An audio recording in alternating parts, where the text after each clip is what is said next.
மகாநடிகைக்கு அப்புறம் இப்போ வந்து பார்க்குறது ரொம்ப நல்லா இருக்கு. எப்படி போயிட்டு இருக்கு சீரியல் உங்களுக்கு? சீரியல் சூப்பராக போயிட்டுருக்கு. நான் எக்ஸ்பெக்ட் பண்ணது ஒன்று, அன்எக்ஸ்பெக்டடாக நல்லாவே போயிட்டுருக்கு. இந்த ஒரு ஃபோன் கால் பண்ணி சொல்லியிருப்பாங்க, நீங்கள் தான் செலக்டடு, இந்த ரோலுக்கு நீங்கள் தான் பண்ண போறீங்க, சன் டிவியில் வந்து ஒரு பெரிய லீட் ரோலில் வர போறீங்கன்றப்போ எப்படி இருந்துச்சு உங்களுக்கு? அது வந்து எப்படின்னா, அந்த யூனிவர்ஸ் வந்து நம்ம இழுத்துட்டு உனக்கு என்ன வேணுமோ அதை உங்ககிட்ட வந்து தள்ளி விடணுவாங்கல்ல, அந்த மாதிரி தான். எனக்கு சொல்லும் போதே எனக்கு கண்ணு கலங்கிடுச்சு. ஒரு ஸ்டேஜில் வந்து ஃபியர்னஸ் இல்லாமல் நடிக்கிறது, எப்படி நடிக்கணும், எப்படி பார்க்கணும், எப்படி நம்ம அந்த ஸ்டேஜை வந்து கேமரா முன்னாடி வந்து நம்ம ஃபேஸ் தெரியற மாதிரி எப்படி நம்ம நின்று ஃப்ரேமிங்லாம் எப்படி நிற்கணும் அதெல்லாம் எல்லாமே கற்றுக்கிட்டு மகாநடிகையில் தான். ஸோ மகாநடிகை அந்த ஒரு பிளாட்ஃபார்ம் இல்லைன்னா இப்போ நான் அந்த இதில் இருந்திருக்க மாட்டேன்.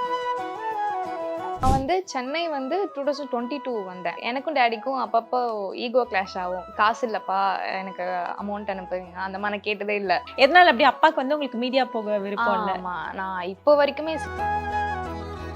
எங்கள் அப்பாவுக்கு பெருமையாக தான் இருக்குது, இந்த மாதிரி ஒரு நல்ல சன் டிவியில் ஒரு சீரியல் பண்ணிகிட்டு இருக்கேன் என் பொண்ணுன்னு மற்றவங்கள்ட்ட பெருமையாக சொல்கிறாரு. பட் இருந்தாலுமே சொல்ல முடியாதுல்ல இந்த ஃபீல்டில். அம்மா தான் எனக்கு எல்லாமே.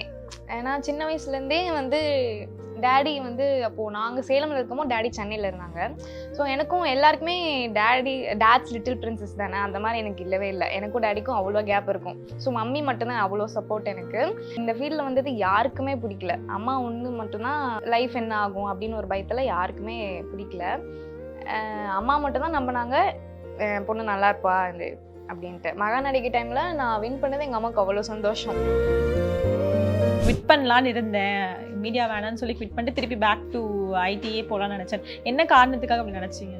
அது நமக்கு இந்த ஃபீல்டு இல்லை போல், சர்வை பண்ணுறது ரொம்ப கஷ்டமாக இருக்குது. மந்த்லி சேலரி பார்த்துட்டு ஒரு 6 மாதம் சேலரியே இல்லாமல் இருக்கிறது ரொம்ப கஷ்டம் இல்லை.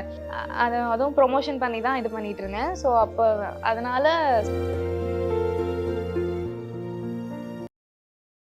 டாக்டர் ஸ்ரீவர்மாஸ் வெல்னஸ் குருஜி ஆயுர்வேத மருத்துவ முகாமில் பங்கு பெற 9500946634 என்ற எண்ணை தொடர்பு கொள்ளவும். Let's go holidays. Travel beyond boundaries. Satyabama Institute of Science and Technology, Chennai and Sriperumbudur. கலாட்டா வியூவர்ஸ்க்கு வணக்கம். இன்னைக்கு நம்ம கூட வந்து ஹேமதி இருக்காங்க. வணக்கம். வணக்கம். எப்படி இருக்கீங்க? நல்லா இருக்கேன், நீங்கள் எப்படி இருக்கீங்க? நல்லா இருக்கேன். ஸோ நல்லா இருக்கு உங்களை ஆஃப்டர் வந்து மகாநடிகைக்கு அப்புறம் இப்போ வந்து பார்க்குறது ரொம்ப நல்லா இருக்கு. எப்படி போயிட்டு இருக்கு சீரியல் உங்களுக்கு? சீரியல் சூப்பராக போயிட்டுருக்கு. நான் எக்ஸ்பெக்ட் பண்ணது ஒன்று, அன்எக்ஸ்பெக்டடாக நல்லாவே போயிட்டுருக்கு. இன்னும் குட் வேவா? குட் வே தான். குட் வேவா நல்லா ரெஸ்பான்ஸ். சரி, இப்போ வந்து எல்லாரும் சொன்னாங்க மகாநடிகையில் வந்து உங்களுக்கு ஒரு பெரிய அமௌண்ட் கொடுத்தாங்களாம், அது வந்து நீங்கள் பயங்கரமாக இன்வெஸ்ட் பண்ணீங்க, வீடு வாங்கினீங்க, என்னென்னமோ சொன்னாங்க. ஆக்சுவலாக என்ன ஆச்சு? அந்த வின்னிங் அமௌண்ட்டில் என்ன பண்ணீங்க? வின்னிங் அமௌண்ட் வந்து 5 lakhs. அதில் டிடிஎஸ் இதெல்லாம் பிடிச்சிட்டு போக 3.5 வந்துச்சு. வந்து நான் அடகு வச்ச நகையை தான் எதுவும் பண்ணல. ஓகே, அது எதுக்காக வச்சிங்க? இதுக்காக வச்சிங்க? ஷோக்காக வச்சதா நகையெல்லாம்? இல்லை, நான் வந்து சென்னை வந்து 2022 வந்தேன். ஸோ வந்து எனக்கும் டேடிக்கும் அப்பப்போ ஈகோ கிளாஷ் ஆகும். ஸோ நான் சென்னை வந்து இது வரைக்கும் எங்கள் அப்பா கிட்ட வந்து எனக்கு ஒரு காசு இல்லைப்பா, எனக்கு அமௌண்ட் அனுப்புங்க, அந்த மாதிரி நான் கேட்டதே இல்லை. அதனால இருக்கிறத ஜுவல் வச்சு இது பண்ணேன். அதுவும் இல்லாமல் மகாநடிகை முடிஞ்சு எனக்கு 1 year ஃபுல் கேப்பு. அதுக்கப்புறம் ஒரு சீரியல் கமிட் ஆனேன். பட் மிஸ் அண்டர்ஸ்டாண்டிங்னால என்னால் பண்ண முடியல. ஸோ அந்த டைம் வேலையும் விட்டுட்டேன், ஆப்பர்ச்சுனிட்டியும் இல்லை. ஸோ அப்போ வந்து சர்வைவ் பண்ணுறதுக்கு கோல்டு வச்சு தான் அப்படியே போயிட்டு இருந்தது. அப்போ ஆனால் வீட்டில் வந்து சொல்ல மாட்டாங்களா? இல்லை நான் வந்து காசு தரோம் அப்படிலாம் வந்து சொல்ல மாட்டாங்களா? தருவாங்க, ஆனால் நான் கேட்க மாட்டேன். ஓகே, எதனால அப்படி அப்பாவுக்கு வந்து உங்களுக்கு மீடியா போக விருப்பம் இல்லை? ஆமாம், நான் இப்போ வரைக்குமே சீரியல் வந்து டெய்லி எங்கள் அம்மா வீட்டில் பார்க்குறாங்க. எங்கள் அப்பா போலீஸ் கோட்டர்ஸில் தான் இருக்கும். ஸோ அங்கே இருக்கிற ஆன்டிஸ் கூட நல்லா பண்ணுறாங்க. இந்த மாதிரி டேடியோட போலீஸ் ஸ்டேஷனில் இருக்கிற ஆஃபீஸர்ஸ் எல்லாருமே சொல்லுவாங்க நல்லா பண்ணுறாங்க உங்கள் பொண்ணு. அப்போல்லாம் நல்லா பேசிட்டு, வேணா என்கிட்ட வரும்போது மட்டும் இல்லை வேணாம் வந்துரு இன்னமும் சொல்கிறாங்களா? என்னங்க நீங்கள் இப்போ வந்து போலீஸ்க்கு ட்ரை பண்ணு அப்படின்னு சொல்லிட்டு இருக்காரு. உங்கள் டேடிக்கு வந்து உங்களை போலீஸ் ஆக்கணும்? ஆமாம், எஸ்ஐ ஆக்கணும் தான் ஆசை. ஓகே, கவர்மெண்ட் ஜாப்ல இருக்கணும். ஸோ பொண்ணா இருக்கறனால பின்னாடி வந்து பாதுகாப்பா இருக்கும் கவர்மெண்ட் ஜாப்னா அப்படின்னு சொல்லிட்டு அதான் பண்ணிட்டு இருக்காரு. சரி, இப்ப வந்து சுத்தி இருக்கிறவங்க, இப்ப போலீஸ்ல இருக்கவங்களே வந்து நிறைய பேர் வந்து சொல்லுவாங்கல்ல, உங்க பொண்ணை நான் டிவில பார்த்தேன், இதுல பார்த்தேன், நல்லா இருக்கு அப்பெல்லாம் சொல்றப்ப அப்ப என்ன எங்க அப்பாக்கு ரெஸ்பான்ஸ்? பெருமையா தான் இருக்கு. ஆ இந்த மாதிரி ஒரு நல்ல சன் டிவில ஒரு சீரியல் பண்ணிட்டு இருக்கா என் பொண்ணுன்னு மத்தவங்கள்ட்ட பெருமையா சொல்றாரு. பட் இருந்தாலுமே சொல்ல முடியாதுல்ல இந்த ஃபீல்டுல. ஸோ அதனால வந்துருன்னு தான் இருக்காரு. வந்து கவர்மெண்ட் ஜாபுக்கு படி. ஏன்னா நீங்க மகாநடிகை போறப்பவே வந்து நிறைய ஸ்ட்ரகிள்ஸ் இருந்துச்சு. ஆமா. அப்படின்றப்போ அது அங்க வின் பண்ணிட்டீங்க. ஆனா அதுக்கு அடுத்து ஒரு 1 இயர் கேப் இருந்திருக்குல்ல. கண்டிப்பா இந்த 1 இயர் உங்களை சும்மா விட்டுருக்க மாட்டாங்க. ஏதோ சொல்லிட்டே இருந்திருப்பாங்களே வீட்ல. ஒரு ஜான் வந்து முடிஞ்சு எனக்கு செப்டம்பர்ல தான் ஒரு சீரியல் கமிட் ஆனேன். அது வரைக்குமே நான் வேலையை விட்டு எங்க அப்பாட்ட சொல்லவே இல்லை. ஓகே. நீங்க ஐடில ஒர்க் பண்றீங்களா? ஐடி ஜாப் குவிட் பண்ணிட்டேன்னு எங்க அப்பா கிட்ட நான் சொல்லவே இல்லை. அம்மா கிட்டயும் சொல்லல, 2 பேர்ட்டையுமே சொல்லல. இந்த மாதிரி ஜாப் போயிட்டு இருக்கேன்னு மட்டும் தான் சொல்லிட்டேன். ஸோ அந்த டைம்ல தான் என்ன பண்றதுன்னு தெரியல, ரெண்ட் கொடுக்க இது பண்றதுனா. ஸோ அப்ப வந்து ப்ரொமோஷன் பண்றது, இன்ஸ்டால ப்ரொமோஷன் பண்றது அப்படியே வச்சு ஓட்டிட்டு இருந்தேன். அப்புறம் ஒரு சீரியல் கமிட் ஆன ஜீ தமிழ்ல. பட் கொஞ்சம் மிஸ் அண்டர்ஸ்டாண்டிங்னால என்னால பண்ண முடியல. ஸோ சீரியலுங்கிறது வந்து இப்போதான் நான் கத்துக்கிறேன். ஸோ அங்கே இருக்கிறத நம்ம காஸ்டியூம்ஸ், ஆக்சசரிஸ் எல்லாமே நம்ம தான் இது பண்ணிக்கணும். எனக்கு கொஞ்சம் ப்ரெஷராக ஆன மாதிரி இருந்தது. சீரியல்னா இவ்வளோ இது இருக்கா அப்படின்ட்டு நான் பயந்துட்டேன். சரி நமக்கு வந்து சீரியல்லாம் செட் ஆகாது சரின்னு சொல்லிட்டு நான் குவிட் பண்ணிட்டேன். அடுத்தது அகைன் நான் ஐடிக்கும் அப்ளை பண்ணிட்டேன். இன்டர்வியூ குவிட் பண்ணீங்க, நடுவுல போனீங்களா சீரியலுக்கு? போய் போயிட்டு குவிட் பண்ணிட்டீங்களா? அதை டெலிகாஸ்ட் ஆகுறதுக்கு முன்னாடியே ஓகே ஓகே. சரி வேண்டாம், என்னால அது மேனேஜ் பண்ண தெரியல எனக்கு எப்படி லைக் ஃபினான்ஷியலியுமே சொல்றீங்களா? ஆமா. ஓகே. என்ன மாதிரி இருக்கும் ஆக்சுவலி? இப்போ எல்லாரும் வெளியே நினைக்கிறாங்கல்ல, இவங்களுக்கு என்னப்பா சீரியல் நடிகை, இவங்க டெய்லி விதவிதமா போடுவாங்க, விதவிதமா கம்மல் போடுவாங்க அப்படின்னு சொல்லுவாங்க. ஆக்சுவல் ப்ராக்டிக்கல் டிஃபிகல்ட்டிஸ் என்னெல்லாம் இருக்கும்? டிஃபிகல்ட்டிஸ் வந்து ஹீரோஸ் கூட ஓகேங்க, உங்களுக்கு என்ன பேண்ட் ஷர்ட் அது மட்டும் தான். நமக்கு தானே நிறைய இருக்கு, சாரீஸ் இருக்கு, அதுக்கு தகுந்த ஆக்சசரிஸ் இருக்கு. ஒவ்வொரு செட் ஆஃப் ஸ்டோரி லைன்லயுமே காஸ்டியூம்ஸ் சேஞ்ச் பண்ண சொல்லுவாங்க. ஸோ அதுக்கு நம்ம பர்ச்சேஸ் பண்றது, நான் இப்போதான் புதுசு. ஸோ அது எனக்கு கொஞ்சம் கஷ்டமா இருக்கு இப்போ வரைக்குமே. காஸ்டியூம்ஸ் பர்ச்சேஸ் பண்றது எல்லாமே என்ன பண்ணுவீங்க? எப்படி போய் பல்கா போயிட்டு வாங்குவீங்களா? இல்லை என்ன, எப்படி வந்து காஸ்டியூம் சோர்ஸ் பண்ணுவீங்க? ஸ்டார்டிங் ஏதாவது ஒரு ஷோரூம் போய் வாங்கிப்போம். இப்போ நான் வந்து ஆன்லைன்ல தான் பண்றேன். ஆன்லைன்ல வந்து இந்த மாதிரி காஸ்டியூம்ஸ்லாம் அனுப்பி சேனலுக்கு அனுப்புவேன். இவங்கெல்லாம் இதை ஓகே சொன்னாங்கன்னா அதை அப்படியே பல்கா பர்ச்சேஸ் பண்ணிக்கிறது. ஓகே. இப்போ இருக்கிறது உங்களுக்கு சுடி மட்டும் தானே மேக்ஸிமம்? இப்போ இருக்கிற சுடி தான். இல்லை என்னன்னா ஹீரோயின்ஸ் கூட 2 காஸ்டியூம் தான், எனக்கு மட்டும் 3 காஸ்டியூம். வீட்டுக்குள்ள குர்த்தி, வெளியே வந்து அனார்கலி, நைட் ஆனா நைட் ட்ரெஸ். 3 வாங்குனதேங்க. அது ரிப்பீட் வேற ஆகக்கூடாது. அதுவும் நான் அனார்கலிக்கு மட்டும் 1600 ஒரு சுடிக்கு மட்டும் பண்றேன். ஸோ நான் இப்போ புதுசு, ஸோ அவ்வளோவா சேலரியும் இருக்காது. ஸோ அப்படியே மேனேஜ் பண்ணிட்டு இருக்கேன். ஓகே. உங்களுக்கு சொல்லலாமா சேலரி எவ்வளோ அப்படின்றது per day? No. Okay okay.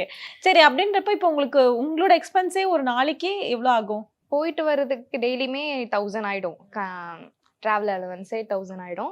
அது இல்லாமல் அசிஸ்டண்ட்டுக்கு அமௌண்ட் கொடுக்கணும்.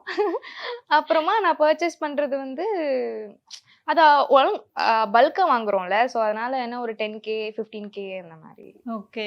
ஸோ உங்களுக்கு இது ரொட்டேஷன் மாதிரி பண்ணிட்டே இருக்கணும்ல. ஏன்னா போட்ட ட்ரெஸ்ஸும் போட முடியாது சில இதுல. அதனால கண்டுபிடிச்சிடறாங்களே, போட்டா எபிசோட் 1ல போட்டுறாங்க, எபிசோட் 10ல போட்டுறாங்க, எடுத்து போட்டுறாங்க. ஆமா. அதுவும் இல்லாம இப்போ நிறைய காஸ்டியூம் வாங்கிடுவேன், அவங்கள்ட்ட கேட்காமலே அவசரத்துல வாங்கிடுவேன். வாங்கிட்டு போட்டோ எடுத்து அனுப்பணும், இபிக்கு, சேனல் இபிக்கு அனுப்பணும். அவங்க ஓகே பண்ணுவாங்க. அவங்க செட் ஆகலன்னா சேஞ்ச் பண்ணிட்டு சொல்லுவாங்க. அப்ப நான் அந்த வாங்குறது வேஸ்ட். அந்த மாதிரி நிறைய நடக்கும். ஓகே. இப்போ உங்களோட ஷெட்யூல்ஸ்லாம் எப்படி இருக்கும்? நீங்க ஃபுல் 30 டேஸ்மே வந்து இன்டூ சிங்கிள் சீரியலா இல்லை எப்படி? அது இல்லை 1 to 15 தான் ஷெட்யூல். 15 to 13 நடக்கும், 1 to 15 நடக்கும். நான் பண்ற சீரியல் வந்து 1 to 15. ஓகே. 9 to 9. அடுத்து பேலன்ஸ் 15 டேஸ் ஃபுல்லா இன்ஃப்ளூயன்சர் அந்த இதுல இருப்பீங்களா? அது வந்துச்சுன்னா பண்ணுவேன், இல்லை வீட்டில் சும்மா டிவி பார்த்துட்டு இருப்பேன். ஓகே. ஸோ நீங்க நடுவில் சொன்னீங்கல்ல, குவிட் பண்ணலான்னு இருந்தேன், மீடியா வேணான்னு சொல்லி குவிட் பண்ணிட்டு திருப்பி பேக் டு ஐடியே போகலான்னு நினைச்சேன். என்ன காரணத்துக்காக அப்படி நினைச்சீங்க? அது நமக்கு இந்த ஃபீல்டு இல்லை போல, சர்வை பண்றது ரொம்ப கஷ்டமா இருக்கு, ஸோ நம்ம கனவாவே போயிடும் அப்படின்னு ஒரு மைண்ட் செட்டில் தான் சரி நமக்கு வந்து வேலை தான் அப்படின்ட்டு. ஏன்னா மந்த்லி சேலரி பார்த்துட்டு ஒரு 6 மாதம் சேலரியே இல்லாமல் இருக்கிறது ரொம்ப கஷ்டம் இல்லை. அதுவும் ப்ரொமோஷன் பண்ணி தான் இது பண்ணிட்டு இருந்தேன். ஸோ அப்போ அதனால சரி நம்ம ஐடிக்கே போயிடலான்னு சொல்லிட்டு இன்டர்வியூலாம் அட்டன் பண்ணிட்டேன். அந்த டைம்ல எனக்கு வந்து இப்போ சன் டிவி இருமலக சீரியல் ப்ரொடியூசர் வந்து எனக்கு இன்ஸ்டால மெசேஜ் அனுப்புனாரு. இந்த மாதிரி ஒரு சீரியல் பண்ணிட்டு இருக்கோம், நெகட்டிவ் லீடு தான் பண்றோம், நீங்க ஆடிஷன் அட்டென்ட் பண்றீங்களா அப்படின்ட்டு. சரி ஒரு ட்ரை பண்ணி பார்ப்போம் அப்படின்ட்டு லாஸ்ட் ஹோப்டா கிடைச்சா போவோம், இல்ல ஐடிக்கு போய்டும் அந்த மாதிரி அப்படி லாஸ்ட் ஹோப்போட நல்லா போனேன். ஓகே. ப்ரிப்பேர்லாம் ஆயிட்டு போனேன். பார்த்தா அங்க ஒரு 15 பேர் இருந்தாங்க. ஏன்னா இந்த கேரக்டர் வந்து அவ்வளோ வெயிட்டான ஒரு கேரக்டர். ஆல்ரெடி நிறைய ஆடிஷன் எடுத்திருக்காங்க என் கேரக்டருக்கு, எதுவுமே செட் ஆகல. நான் போன அன்னைக்கும் 15 மெம்பர்ஸ் மேல இருந்திருப்பாங்க. ஸோ அதில் வந்து தெரிஞ்சவங்களும் நிறைய பேர் இருந்தாங்க, ஆல்ரெடி இன்ஃப்ளூசரா இருப்பாங்க, நல்லா நடிக்கிறவங்க இருப்பாங்க, எல்லாருமே ஃபெமிலியரா இருக்கவங்க இருப்பாங்க. ஆமா. நான் போகும்போது எனக்கு மனசே உடஞ்சிச்சு. சரி நம்மலாம் இருக்க மாட்டோம், சரி நம்ம அவுட்புட் மட்டும் நல்லா கொடுத்துட்டு வந்துடலாம் அப்படின்ட்டு ஆடிஷன் அட்டென்ட் பண்ணேன். பண்ணிட்டுலாம் வந்துட்டேன். இருந்தாலும் எனக்கு ஒரு சின்ன ஹோப் இருந்தது, ஒருவேளை நம்ம செலக்ட் ஆயிருவோமோ அப்படின்னு. பார்த்தா ஒரு 1 வீக்லயே செலக்ட் ஆயிட்டேன். ஓகே. உங்களுக்கு எப்படி இருந்துச்சு அந்த ஒரு ஃபோன் கால் பண்ணி சொல்லியிருப்பாங்க, நீங்க தான் செலக்டட், இந்த ரோலுக்கு நீங்க தான் பண்ண போறீங்க, சன் டிவில வந்து ஒரு பெரிய லீட் ரோல்ல வர போறீங்கன்றப்போ எப்படி இருந்துச்சு உங்களுக்கு? அது வந்து எப்படின்னா, அந்த யூனிவர்ஸ் வந்து நம்ம இழுத்துட்டு உனக்கு என்ன வேணுமோ அதை உங்ககிட்ட வந்து தள்ளி விடணுவாங்கல்ல, அந்த மாதிரி தான். எனக்கு சொல்லும் போதே எனக்கு கண்ணு கலங்கிருச்சு. சரி நம்ம ஒன்று வேணான்ட்டு வந்தோம், பட் ஆனால் வந்து தானாவே ஒரு ஆப்பர்ச்சுனிட்டி வந்து உனக்கு வந்திருக்குன்னா அப்போ நீ இதில் தான் இருக்கணும் அப்படின்னு ஒரு இது. இப்போ என்னன்னா என்ன இருந்தாலும் பார்த்துக்கலாம், நமக்கு பிடிச்சது நம்ம பண்ணணும், அந்த ஒரு இது உங்களுக்கு பில்ட் ஆயிருக்கு. இப்போ திருப்பி வந்து ஐடி போக மாட்டீங்க? போக மாட்டேன். ஓகே. ஸோ இப்போ உங்களுக்கு வந்து இந்த சீரியல் கிடைக்கிறதுக்கு ஒரு பேஸே வந்து ஆக்சுவலி நீங்க மகாநடிகை பண்ணது தான் அப்படின்றப்போ நீங்க அங்கதான் ஆக்டிங் ஃபுல்லாவே கத்துக்கிட்டீங்களா? Learning process? ஆமா, சும்மா ரீல்ஸ் மட்டும் அது என்ன எல்லாருமே பண்றதுதான். ஆமா, ஓகே. போன்ல பண்றது, டப் பண்ணி. ஆமா. ஒரு ஸ்டேஜ்ல வந்து ஃபியர்னஸ் இல்லாம நடிக்கிறது, எப்படி நடிக்கணும், எப்படி பார்க்கணும், எப்படி நம்ம அந்த ஸ்டேஜை வந்து கேமரா முன்னாடி வந்து நம்ம ஃபேஸ் தெரியற மாதிரி எப்படி நம்ம நின்னு பண்ணணும், ஃபேமிங்லாம் எப்படி நிக்கணும், அதெல்லாம் எல்லாமே கத்துக்கிட்டு மகாநடிகையில தான். ஸோ மகாநடிக்கு முன்னாடி ஒர்க் ஷாப் கொடுத்தாங்க, அதுல தான் ட்ரெயினர்ஸ் இன்னும் எங்களை நல்லா ட்ரெயின் பண்ணாங்க. ஸோ மகாநடிகை அந்த ஒரு பிளாட்ஃபார்ம் இல்லைன்னா இப்போ நான் அந்த இதில் இருந்திருக்க மாட்டேன், ஆக்டிங் கத்துக்க முடியாது, ஆக்டிங்கும் கத்துருக்க மாட்டேன், இப்போ நான் சீரியல்லையும் பண்ணியிருக்க மாட்டேன். ஓகே. எனக்கு மகாநடிகை ரொம்ப பிடிச்சது வந்து நீங்க நிறைய ரோல்ஸ் பண்ணிருக்கீங்க, அதுல வந்து அந்த ஆசிட் அட்டாக் ரோல் வந்து ஒன்று பண்ணிருப்பீங்க, உங்க ஃபினாலிக் பண்ணிருப்பீங்க, அது பயங்கர இம்பாக்ட்ஃபுல்லா இருக்கும். லிட்டரலி வந்து எனக்கு அது நீங்க நடிச்சதை தாண்டி உங்க அம்மா அங்க அழுதுருப்பாங்க, அது ரொம்ப எமோஷனலா இருந்துச்சு. ஸோ அம்மா பத்தி சொல்லுங்க, இவ்வளோ ஸ்பெஷல் அவங்க? அம்மா தான் எனக்கு எல்லாமே. ஏன்னா சின்ன வயசுலேருந்தே வந்து டேடி வந்து அப்போது நாங்கள் சேலமில் இருக்கும்போது டேடி சென்னையில் இருந்தாங்க. ஸோ எனக்கும் எல்லாருக்குமே டேட்ஸ் லிட்டில் பிரின்சஸ் தானே, அந்த மாதிரி எனக்கு இல்லவே இல்லை. எனக்கும் டேடிக்கும் அவ்வளோ கேப் இருக்கும். ஸோ மம்மி மட்டும்தான் அவ்வளோ சப்போர்ட் எனக்கு. எங்கேயாவது வெளியே போனால் கூட டேடி சமஸ்டிட்டு வெளியே எங்கேயுமே விட மாட்டார். இவர் டியூட்டி போயிட்டு எங்கள் அம்மா கிட்ட சொல்லிட்டு அம்மாட்டு ஃப்ரெண்ட்ஸோட வெளியே போகுது இந்த மாதிரிலாம். அப்போ வந்து எனக்கு ஆக்டிங் பிடிக்கும்னு அம்மாவுக்கு தெரியும். எங்கள் அம்மா தான் வந்து எங்கள் அம்மா ஃபோனில் தான் ரீல்ஸு டிக்டாக் அப்பெல்லாம் பண்ணிட்டு இருந்தேன். ஸோ அவளுக்கு ஏதோ ஒன்று இதில் பிடிச்சிருக்குன்ட்டு எங்கள் அம்மா விட்டுருவாங்க. அது தெரிஞ்சும் எங்கள் அப்பா ரொம்ப சண்டை பண்ணார், இந்த மாதிரி டிக்டாக் பண்ணுறா அப்படி இப்படின்னு. அதெல்லாம் தாண்டி பண்ணக்கூடாதுன்னு சொன்னாங்க. பண்ணவே கூடாதுன்னு எங்கள் அப்பாவை நான் பிளாக் பண்ணிட்டேன். அப்பா பிளாக் பண்ணிட்டீங்களா? இதுல எதுல? இன்ஸ்டாலயா? YouTube, Facebook. ஓ, அவர் போன்ல வராத மாதிரி. ஆமா. ஓகே, சரி. அப்ப நான் வேற யாராவது காமிச்சா? அந்த அளவுக்கு அவர் பிஸியா இருக்காருனால வேற யாரும் காமிக்கிறது இல்ல. அப்புறமா அந்த ஜாப் போயிட்டு ஒழுங்கா இருக்கிறதுனால இந்த மாதிரி அப்பயும் நான் மகாநடிக்கு போகும்போது ஒர்க் பண்ணிட்டே தான் ஜாப் போயிட்டு இருந்தேன். ஓகே. மகாநடிக்கு ஜாப் போயிட்டே தான் அப்ப குவிட் பண்ணல. அப்ப ரொம்ப இது இருந்தது. 4 to மதியம் 1:30 வரைக்கும் ஷிஃப்ட் போகும். அது முடிச்சுட்டு நைட் ஷிஃப்ட் ஒர்க் பண்ணுவீங்களா? Early morning shift. Okay. 4:30 to 1:30 shift முடிச்சுட்டு பெருங்குளத்தூர்ல தான் அப்ப நான் இருந்தேன். அப்போ வந்து ஏதோ ஒரு பஸ் 70G ஏதோ ஒரு பஸ் அங்க ஏறி ஒலிம்பியால தான் இருக்கு ஜி ஆஃபீஸ். ஸோ அங்கே இறங்கி கரெக்டாக 2:30க்கு போயிடுவேன். போயிட்டு நைட்டு அகைன் 8:30க்கு தான் வருவேன். ஸோ அப்போ வந்து ரெண்டும் மேனேஜ் பண்ணுறது ரொம்ப கஷ்டம். அப்போ உங்களுக்கு ஸ்லீப்பிங் ஹார்ஸ்லாம் ரொம்ப கம்மியாக இருக்கும். ஆமாம். ஓகே. அப்பயும் பஸ்ல தான் போயிட்டு வந்துட்டு இருந்தீங்களா? ஆமாம். இப்போதான் கேப் இதெல்லாம் போகிறேன். அப்போ வந்து எனக்கு அவ்வளோ நாலேஜ் இல்லை. அதுவும் இல்லாமல் இங்கிருந்து அவ்வளோ தூரம் காசு செலவாகும், கேப் போட்டால் அவ்வளோ ஆகும்ல. ஓகே. அதனால இப்போ பஸ்னா 25 to ஒரு நாளைக்கு 50 rupees தான். ஓகே, அந்த கணக்கு. ஆமா. ஓகே. ஸோ சொல்லுங்க, அம்மா பத்தி சொல்லிட்டு இருந்தீங்க. அம்மா அதனால ரொம்ப சப்போர்ட்டா இருந்தாங்க. எங்க அம்மாக்கு வந்து ஏதாவது நான் ஜெயிக்கணும், ஏன்னா நான் இந்த ஃபீல்ட்ல வந்தது யாருக்குமே பிடிக்கல. அம்மா ஒண்ணு மட்டும்தான், ஃபேமிலி ரிலேட்டிவ்ஸ். ஏன்னா எதுக்கு இது லைஃப் என்ன ஆகும் அப்படின்னு ஒரு பயத்துல யாருக்குமே பிடிக்கல.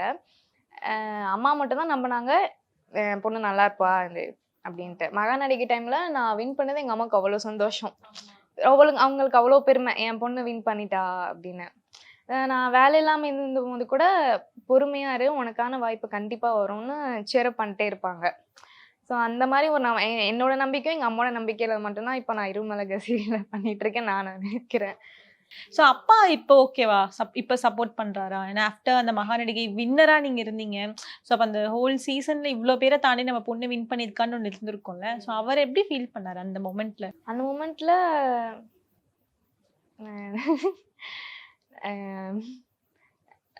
பெருமையா தான் பட்டாரு. பட் இருந்தாலும் அவருக்கு வந்து நான் இந்த ஃபீல்ட்ல இருக்கிறது இன்னும் பிடிக்கல. அப்பயும் ஓகே. ஆமா. அந்த மூமெண்ட்ல என் பொண்ணு ஜெயிச்சிட்டாங்கிற ஒரு ஒரு பெருமை இருந்துச்சு. அப்புறம் அது முடிச்சுட்டும் நான் ஜாப் விட்டது தெரியல. ஏன்னா விட்டா திட்டுவாங்க. அதனால நான் போயிட்டு இருக்கேன்னு தான் சொன்னேன். இந்த மாதிரி சீரியல் பண்றதுன்னு சொன்னேன். அப்பயும் வந்து சீரியல் பண்ணா என்ன ஒரு 2 வருஷம் 5 வருஷம் போவ, அதுக்கப்புறம் என்ன பண்ணுவ, அதனால நீ குட் பண்ணிட்டு வந்துரு, வீட்டுக்கு வந்து படி. நான் வரமாட்டேன். படிக்கணுமா திருப்பியும்? காலேஜ்லயே படிச்சதுல நம்மலாம். அதுவும் நான் கொரோனா பேட்ச். அவ்வளவுதான் ஜாலியில ஈஸியா பாஸ் பண்ணிட்டேன். ஆமா, ஃபர்ஸ்ட் செமஸ்டர் லாஸ்ட் செமஸ்டர் மட்டும் தான் எழுதினேன். மற்றது எல்லாமே ஆன்லைன் தான். ஸோ அதனால நம்ம அகைன் வந்து படினா நான்லாம் வரமாட்டேன் அப்படின்ட்டு விட்டாச்சு. இருந்தாலும் இன்னுமே நான் பண்றது இன்ட்ரெஸ்ட் இல்லை அவருக்கு, வந்துடணும். ஆனா எல்லாத்தையும் நல்லா பெருமையா சொல்லுவேன், என் பொண்ணு சன் டிவில பண்றா, நல்லா ஒரு எல்லாமே சொல்லுவாரு. இருந்தாலுமே அவருக்கு ஒரு பயம், பொண்ணு லைஃப் என்ன ஆகும் அப்படின்னு. அதனால வந்து படி படி படின்ட்டே இருக்காரு. சரி, நீங்க இப்ப ஃபேமிலியோட வெளியே போறீங்க, அப்ப யாராச்சும் ஒருத்தர் உங்களை பார்த்து ரெகக்னைஸ் பண்றதோ இல்ல உங்ககிட்ட வந்து பேசுறதோ இல்ல ஒரு போட்டோ கேட்கறதோ அந்த மாதிரிலாம் நடந்திருக்கா? ஆக்சுவலா நான் இன்ஸ்டால ஆல்ரெடி இன்ஃப்ளூசரா தான் இருந்தேன். பட் ஆனா அவ்வளோ யாரும் ரெகனைஸ் பண்ண மாட்டாங்க. ஏன்னா நிறைய பேர் என்ன சொல்லுவாங்கன்னா, நீ நேர்ல வேற மாதிரி இருக்க, போன்ல வேற மாதிரி இருக்க அப்படிம்பாங்க. ஸோ அந்த டைம்ல இப்போ இந்த சீரியல் நான் வந்து சீரியல் பண்ணும்போது நிஜமாவே நினைக்கல, யாருக்கும் எனக்கு தெரியாது, நம்ம மட்டும் பண்ணுவோம் போல அப்படின்னு தான் நினைச்சிட்டு இருந்தேன். எல்லாரோட ஆன்டிஸும் பாக்குறாங்க, வீட்டுல இருக்கிற இல்லத்த அரசிங்கெல்லாம் வந்து எல்லார் வீட்லயும் மதியானம் சன் டிவி தான் போல. ஸோ நான் வந்து கோயில் போவேன், ஈவினிங் ஆனால் ஃப்ரைடே ஏதாவது கோயில் போவேன். அங்கே இருக்கிற ஆன்ட்டிங்க ரெகனைஸ் பண்ணி சொல்லுவாங்க, உங்களை நான் எங்கேயோ பார்த்துருக்கேன் அப்படிம்பாங்க. சில பேர் சொல்லிடுவாங்க, நீங்கள் அந்த இருமலகலவர் வில்லி தானே ஸ்வேதா அப்படிம்பாங்க. டாக்டர் ஸ்ரீவர்மாஸ் வெல்னஸ் குருஜி ஆயுர்வேத மருத்துவ முகாமில் பங்கு பெற 9500946634 என்ற எண்ணை தொடர்பு கொள்ளவும். Let's go holiday. Travel beyond boundaries. Satyabama Institute of Science and Technology, Chennai and Sriperumbudur.